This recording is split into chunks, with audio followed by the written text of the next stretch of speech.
necə aradan aparıb və xalqla rabitəyə keçməyə çalışırsınız? Buyurun. Əli bəy, bu sualınıza keçmədən öncə icazə verin, öncəliklə elə sizdən çox təşəkkür edeyim. Hər zaman bir böyük kimin, ağsaqqal kimi bizim yanımızda olmusunuz, bizi dəstəkləmişsiniz. Borcumuz, vətən borcudur. Bu sizə borclu deyil, vətən borcudur bu. Əlbəttə ki, indi dirəniş təşkilatı da bizim şəxsi bir məsələmiz deyil, şəxsi bizə bir şəxsimizə aidiyyət olan bir məsələ deyil. Yəni bu millətimizə aid olan bir məsələdir və bəlkə də bir müddət sonra biz olmayacağıq, başqaları bu yolu davam edəcəklər. Bütün dünyadakı təşkilatlar, sazmanlar belə olurlar da. Heç bir sazman, heç bir təşkilat bir şəxsə aid olmur və biz başından da buna çox böyük önəm və özen göstərmişik ki, yəni mütləq şəxs məhvərlik və şəxsə aid olma məsələsinə əsla yaxınlaşmayaq. Onun üçün də sizə də bir ağsaqqal kimi, bir əski, necə deyirlər, pişkesvət, əməkdar, peşəkar, siyasi fəal kimi və jurnalist kimi ki, hər zaman bizə dəstək verimsiz, yanımızda olmuşsunuz. Araz News'da heç bir təmənna və bəklənti olmadan proqramlar aparmışsınız. Çox təşəkkür edirəm. Eləcə Araz bəy Sulduzlu hər zaman bizim həqiqətən səmimi dostumuz olub, bizə hər cür dəstək verib, media mənasında həqiqətən bizi çalışıb ki, bizlə necə deyirlər, halı başqa təşkilatlarla da, cəryanlarla da təbii ki, dostluqları olub, amma bizlə də hər zaman çox səmimi və yaxın dostluğunu qoruyub və bir çox sizin kimi əziz dostlar ki, təşkilata nəzər lütfləri olub. Amma bu da bir gerçəkdir ki, indi bizim düzdür, təşkilatlarımız vardılar, aktivdilər, fəaliyyət eləyirlər, mediaları var, medialarımız aktivdir. Amma bu bir gerçəkdir ki, bizim milli hərəkətimiz ofoqi şəraitdə toplumumuzun içində çox gelişib, çox necə deyirlər, yayılıb.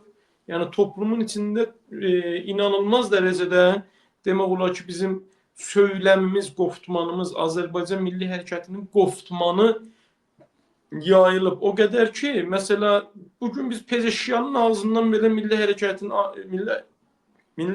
aid olan cümlələr eşidə bilirik.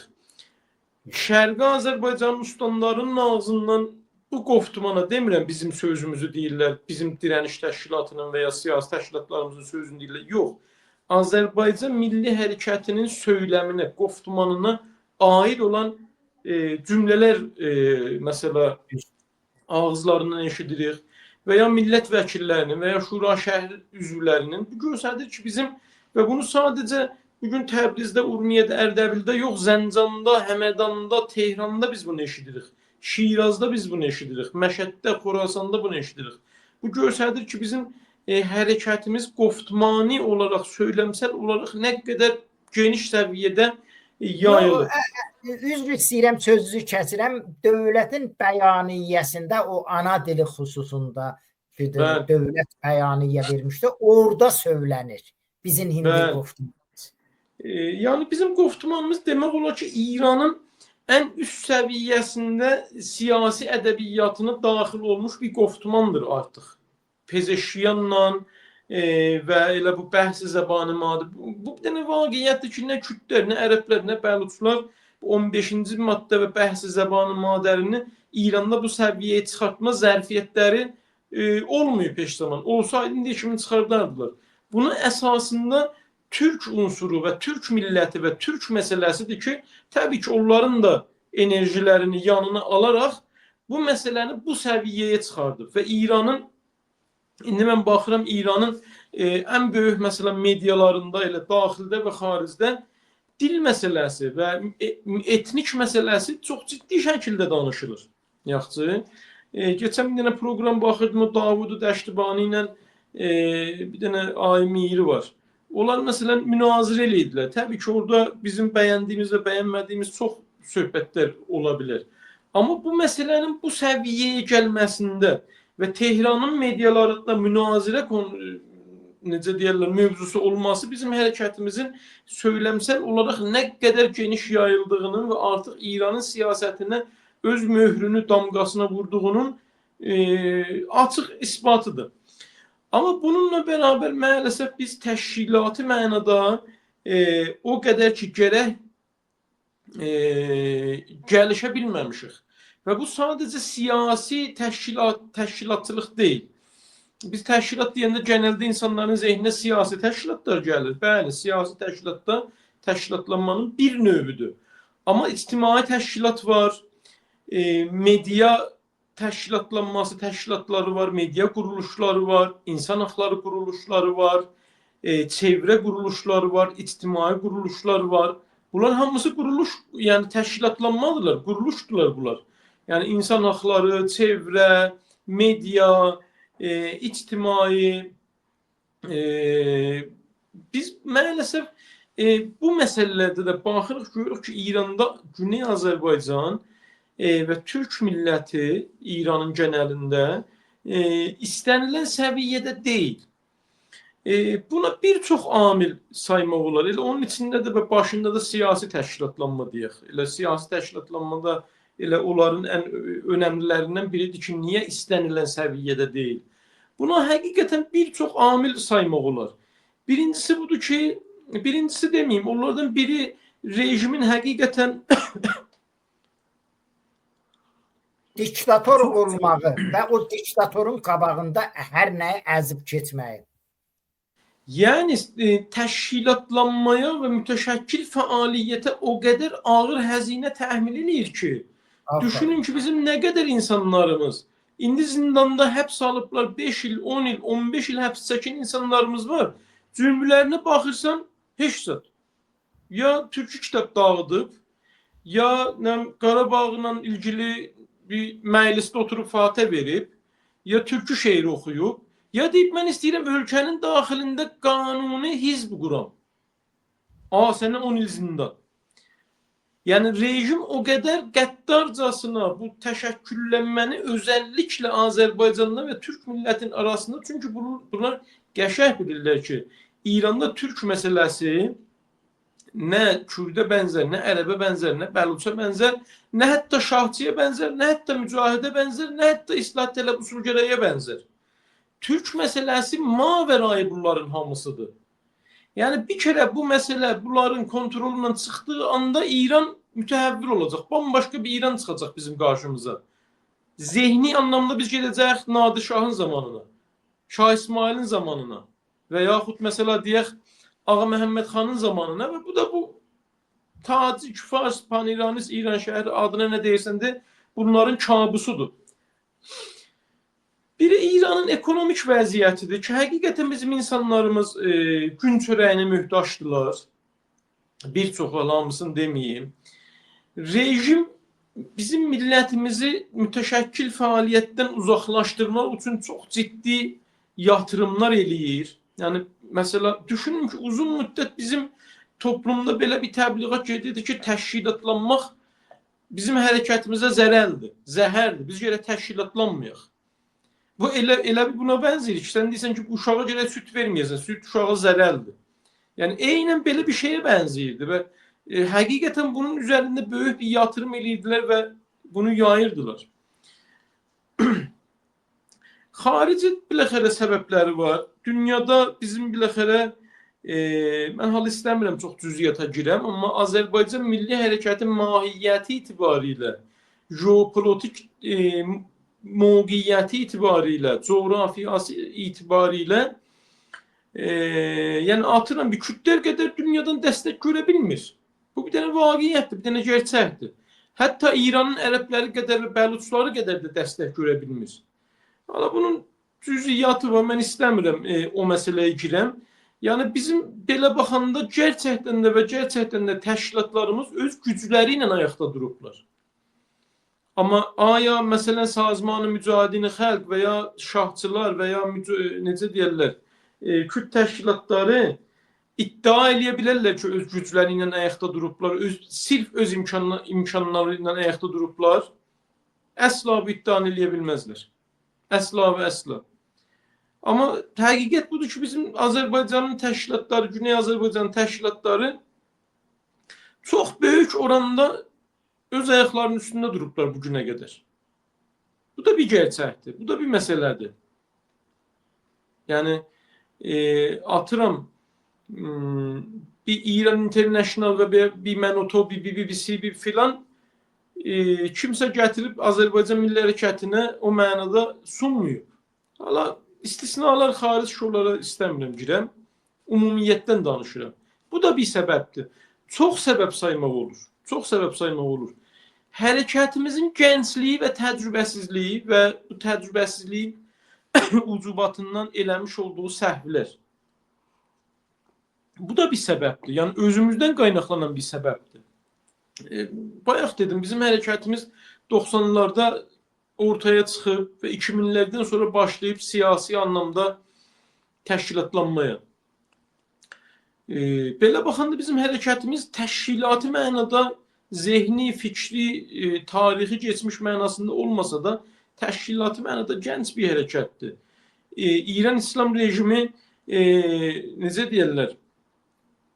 Bu Azərbaycan Milli Hökumətini və Xalq Müsəlman Hərəkatını elə sərkub elədi, darmadağın elədi ki, yəni Azərbaycanda siyasi təşkilat deyə bir şey qalmadı geriyə. Yəni biz 90'lardan sonra yenidən kadrlar, yeni ortaya çıxan kadrlarla bu hərəkət ortaya çıxmaya başladı.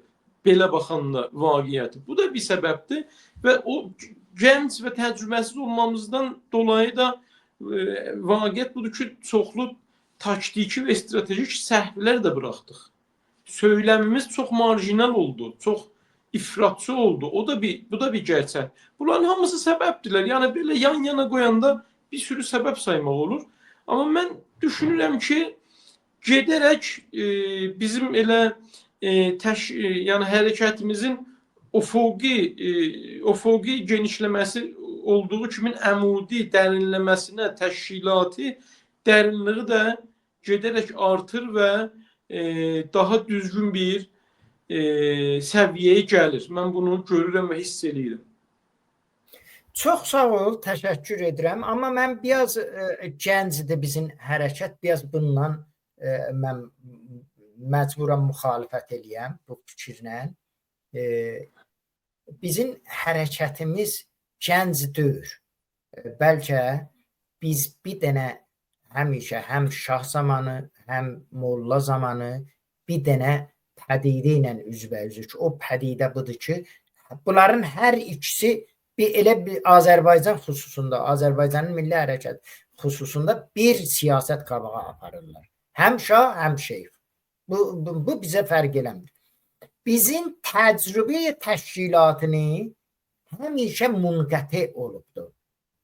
Bax, Şeyx Məhəmməd Xiyabani təcrübəsi pişəvəriyə intiqal olur və pişəvəri həmin demokrat adını niyə seçir? Bu demokrat adı həmin təşkilatın payqah ictimaisi Təbrizdə olduğundan ona intiqal olur. Amma bizim intiqal olmaq iki məsələ var. Biri sosializm ideolojisinin bizim qarşımızda durmağı və bizim hərəkəti təhrif eləməyi və bizim hərəkəti öz adına çıxmağı, bu da bir amil digər. Yəni bir amil diktatorla mübarizə edir. O diktator həmişə bizim təcrübələrimizi qoymayıb bir-birimizə intiqal tapa. Məsələn, gəlir Firqə Demokratı Azərbaycan Şaxi Təbrizin içindən nə mənə çıxır? Çox maraqlıdır. Sazman İçrikayı Fədai Xalq mütləq sosialisti baxır məsələyə. Və Əlircan Abidinin, mən Əlircan Abidinin cüzbəsini çox cad eləyirəm. Alqışlayıram ki, o məqtədə, o mərhələdə yeni bir devr qoyur qabağa, amma onun baxışından mən biraz müxalifəm və məcburam müxalifət edirəm.